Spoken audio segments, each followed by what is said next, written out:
Sobat UT, salam sejahtera untuk kita semua. Shalom, Om Swastiastu, Namo Buddhaya, salam kebajikan.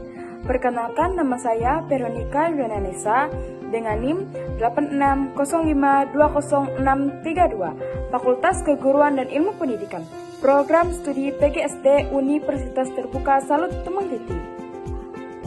Di video kali ini, saya akan membahas topik peran filsafat ilmu dalam memperkuat ilmu pendidikan. Saya akan membahas 4 soal utama secara runtut. Di video kali ini, saya akan membahas peran filsafat ilmu dalam memperkuat ilmu pendidikan. Saya akan membahas 4 soal utama secara runtut, yaitu yang pertama, bagaimana filsafat ilmu memperkuat pendidikan. Kedua, bagaimana pendidikan juga balik memperkuat filsafat ilmu. Ketiga, mengapa filsafat ilmu disebut sebagai pisau analisis. Dan yang terakhir, yaitu keempat, contoh nyata penerapan di lapangan. Kita akan membahas poin pertama, yaitu bagaimana filsafat ilmu memperkuat pendidikan. Pendidikan bukan sekedar proses belajar mengajar di kelas. Pendidikan adalah fondasi pembentukan manusia. Tapi, tanpa landasan berpikir yang kuat, pendidikan bisa kehilangan arah. Disinilah filsafat ilmu masuk sebagai pengawas sekaligus penjaga. Filsafat ilmu memastikan 3 hal penting dalam pendidikan. Mari kita bahas satu persatu. Pertama, eksistensi pendidikan. Harus punya alasan keberadaan yang jelas. Bukan hanya karena semua orang sekolah, tapi karena pendidikan memang dibutuhkan untuk mengembangkan potensi manusia secara utuh. Kedua, keilmihan ilmu pendidikan harus terus berkembang berdasarkan penelitian dan metode yang valid, bukan kebiasaan tanpa evaluasi. Ketiga, nilai-nilai pendidikan harus membentuk manusia yang tidak hanya cerdas secara akademik, tapi juga bermoral dan bermanfaat bagi masyarakat. Inilah yang sering terlupakan ketika pendidikan hanya berfokus pada angka dan ranking. Poin kedua ini yang sering dilupakan, hubungannya ternyata bukan satu arah. Pendidikan adalah tempat lahirnya pemikiran baru.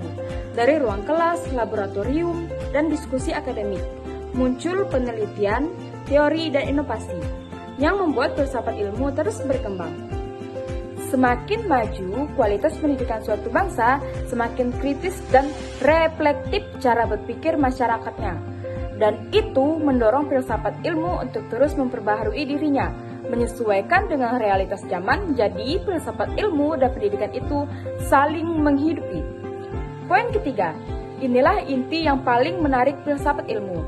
Sering disebut sebagai pisau analisis, karena mampu membedah persoalan pendidikan secara tajam dan mendalam melalui 3 dimensi.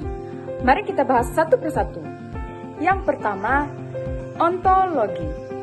Ontologi membantu kita mempertanyakan hal yang paling mendasar. Apa sebenarnya tujuan pendidikan? Bagaimana kita memandang peserta didik sebagai manusia kalau kita hanya melihat siswa sebagai objek yang perlu diisi ilmunya? Itu berbeda jauh dengan melihat mereka sebagai individu yang perlu dikembangkan. Potensinya, ontologi meluruskan cara berpikir ini. Yang kedua, epistemologi. Epistemologi mempertanyakan metode dan proses bagaimana pengetahuan itu diperoleh. Apakah cara mengajar sudah valid dan sesuai? Perkembangan siswa inilah yang mendorong pergeseran dari metode hafalan ke pendekatan yang lebih aktif seperti diskusi, proyek, dan pemecahan masalah nyata. Ketiga, aksiologi. Aksiologi mempertanyakan dampak nyata pendidikan. Apakah pendidikan kita membentuk manusia yang lebih jujur, peduli, dan bertanggung jawab?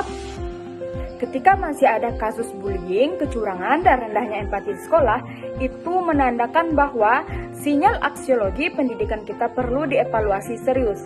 Ketiga dimensi ini, ontologi, epistemologi, aksiologi, bekerja sama sebagai alat untuk membedah dan memperbaiki sistem pendidikan dari akar. Itulah mengapa filsafat ilmu layak disebut sebagai pisau analisis. Poin keempat, contoh nyata di lapangan.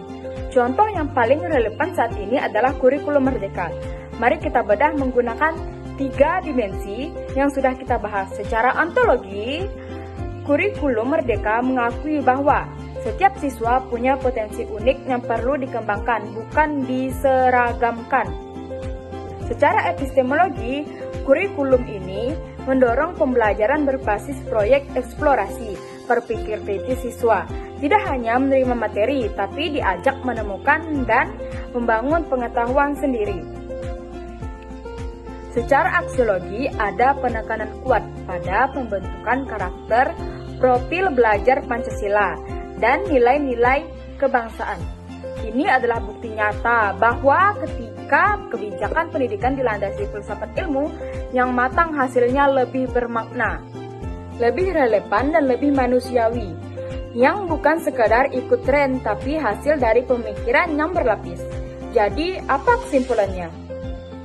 Filsafat ilmu bukan sekedar teori yang hanya hidup di buku-buku tebal. Ia adalah kompas yang membantu pendidikan agar tetap ilmiah, bernilai dan berarah. Tanpa filsafat ilmu, pendidikan beresiko menjadi sekedar rutinitas, materi disampaikan, ujian dilewati, lalu selesai tanpa arah. Dan saya rasa kita semua sepakat, pendidikan yang baik harusnya jauh lebih dari itu. Sekian penjelasan video materi dari saya, sampai bertemu di tugas video selanjutnya.